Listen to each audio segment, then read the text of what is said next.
falar pouco, para que ninguém durma, né? Primeiramente, vou cumprimentar aqui o nosso defensor-geral, né, o Dr. Ciro. Em nome dele, cumprimento a todos vocês, defensores públicos, e a toda a mesa, todas as autoridades presentes, dizer que é uma honra estar aqui no país de vocês, falando para vocês. E também, ao mesmo tempo, aprendendo com vocês as boas práticas, né, que são desenvolvidas aqui, não só no país da Venezuela, como em todo o nosso continente, em todo o nosso Mercosul, melhor dizendo.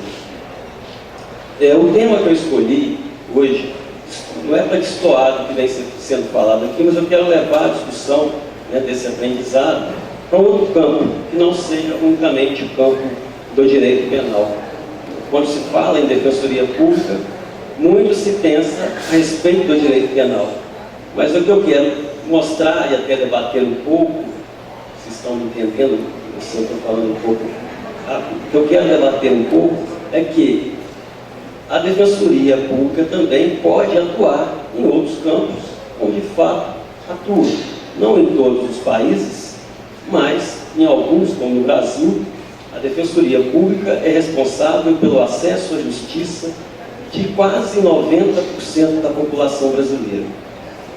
Isso com os demais variados tipos de ações, seja ela judicial, seja extrajudicial.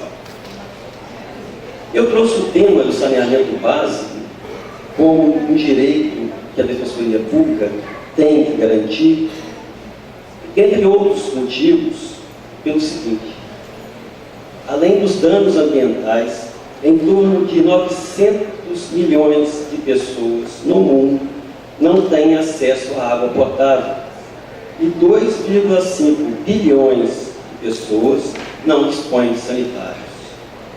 Doenças resultantes disso matam mais crianças do que, como a malária, o sarampo, HIV, juntos.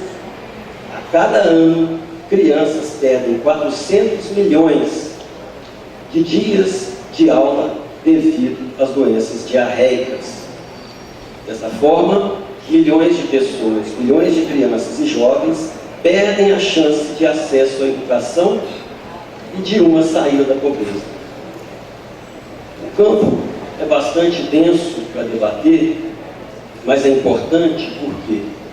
Porque o direito ao saneamento básico é um direito humano que precede a todos os outros.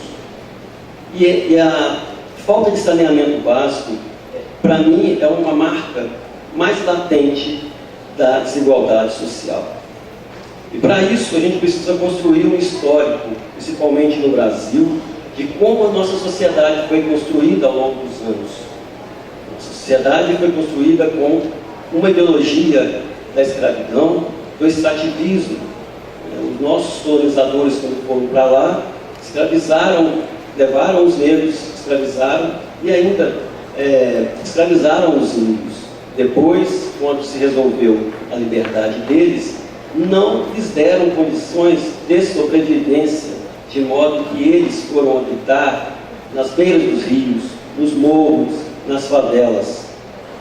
E dessa forma, sem nenhum equipamento urbano que lhes desse uma condição digna de vida.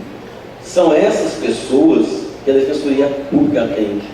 São essas pessoas às quais a gente deve garantir o direito que eles têm de uma vida digna. Aliás, a ONU já disse que o saneamento básico como resolução é um direito humano universal que precede a todos os demais. Os problemas enfrentados no combate ou na disposição desse equipamento para as pessoas são de inúmeras ordens. Como disse, as pessoas, quando convivem com esgoto a céu aberto, ficam doentes. E já se demonstrou que o gasto, não só o gasto da saúde pública é enorme, como também essas pessoas não têm as condições de sobrevivência e acabam morrendo e acabam, muitas das vezes, inviabilizando por ser pobres, na verdade. Pobreza e desigualdade, para mim, é a marca da falta de saneamento básico no mundo, principalmente no meu país. Vejam, surto de ebola, que afeta toda a humanidade, outros tipos de doenças. Isso, basicamente, vem de países pobres, que não têm saneamento básico da forma adequada, sequer têm condições dignas de sobrevivência. No meu país, também tem muitas localidades dessa forma. Com essa construção que foi feita elitista, né, as pessoas, os investimentos são feitos nos locais onde a população mais rica, mais abastada tem recursos, e ao passo que em outros locais, os locais periféricos, os investimentos são pagos. Então, fazendo essa primeira introdução, eu digo para vocês que a Defensoria Pública tem um papel sim na atuação de política pública voltada para as pessoas. Não há dúvida nenhuma, quem vive à beira dos rios, em condições humanas, quem vive nas favelas, sem nenhum equipamento urbano adequado, é vulnerável. Encaixa dentro da atuação da Defensoria Pública. No Brasil, essas pessoas são atendidas pela Defensoria Pública e a gente tem empreendido esforços para diminuir essa desigualdade. E isso é uma razão de existir a Defensoria Pública, são essas pessoas no nosso país. E como a gente faz isso? Fazemos isso com as ações coletivas, fazemos isso com atendimento individual, fazemos isso com atendimento itinerante nas localidades. A atuação no Brasil da Defensoria Pública avançou muito durante anos. Nós fomos construindo, partimos do atendimento somente na área penal, para depois atingirmos hoje quase a totalidade de ações, ou posso dizer a totalidade de ações. A Defensoria Pública atua em favor do consumidor, indiferentemente da condição econômica dele, porque o consumidor, basicamente, está em situação de vulnerabilidade em relação aos grandes vendedores, por exemplo, o banco. A Defensoria Pública atua em favor dos idosos, indiferentemente da sua condição econômica, são vulneráveis, a Defensoria Pública atua em favor deles. Portadores de necessidades especiais, da mesma forma, a Defensoria atua, e de vários grupos vulneráveis. Hoje, a Defensoria Pública é um dos maiores demandantes do Estado brasileiro. Isso é uma prova da democracia brasileira que permite que um órgão estatal o acione para buscar e consolidar o direito de pessoas que muito antes foi esquecido, que agora precisa ser reconhecido e efetivado. E é a Defensoria Pública que faz esse papel em nosso país.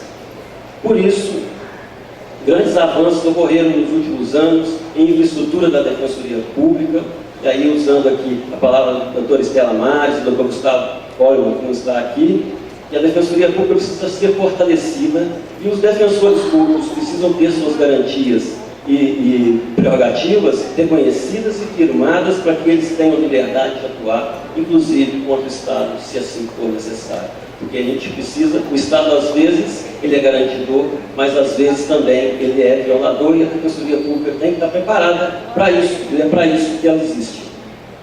Pois bem, nesses grandes avanços que a Defensoria Pública teve nos últimos anos, a gente precisa constatar que uma delas é a criação da nossa autonomia, a faculdade de criar diversos núcleos de atendimento. Um deles é o núcleo de habitação e urbanismo, que vem produzindo esse tipo de atendimento da população brasileira em vários estados, seja com relação a equipamento sanitário, seja com relação ao abastecimento de água, seja com relação à regularização fundiária, né, que muitas pessoas habitaram também essas localidades, mas não têm um título de propriedade até hoje, e que isso dificulta, inclusive, a obtenção de benefícios do Estado para que ela possa equipar a sua moradia.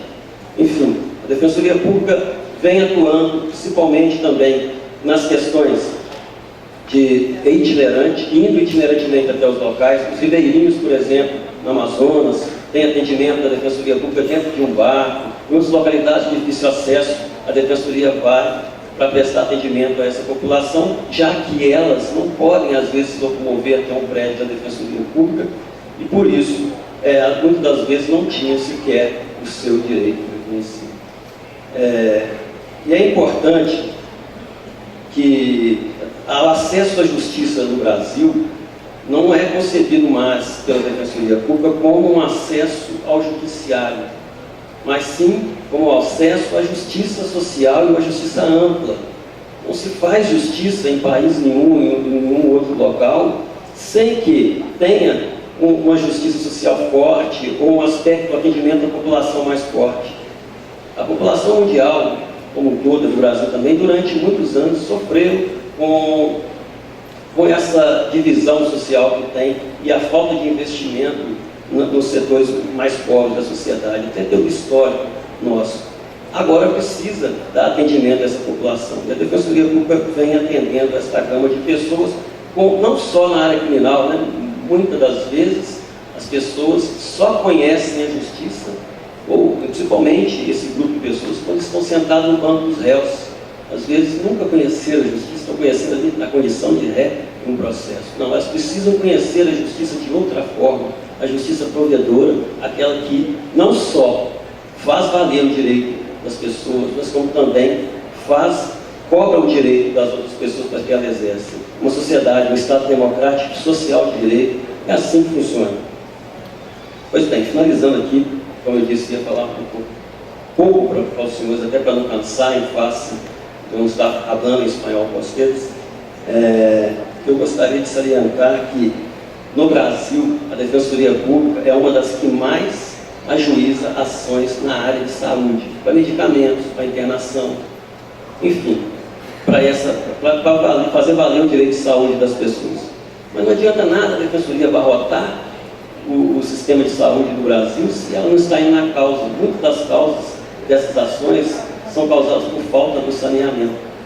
E assim, eu entendo que é primordial para tudo isso, para o funcionamento de tudo, para a igualdade das pessoas perante a sociedade, para uma sociedade mais justa, que todos eles sofram os mesmos impactos, né, negativos de uma intervenção ambiental, por exemplo, um impacto ambiental negativo. Porque hoje as grandes indústrias, quem colonizou, quem tem muito dinheiro, causou a devastidão e levou essas pessoas para viver em condições subhumanas. Elas não podem sofrer o impacto do enriquecimento de outras pessoas. Pelo menos ela tem que ter a divisão desse impacto para a sociedade. A sociedade mais rica que causou isso, eu acho que hoje ela tem que consertar, vamos dizer assim, retornar esse problema. Enfim.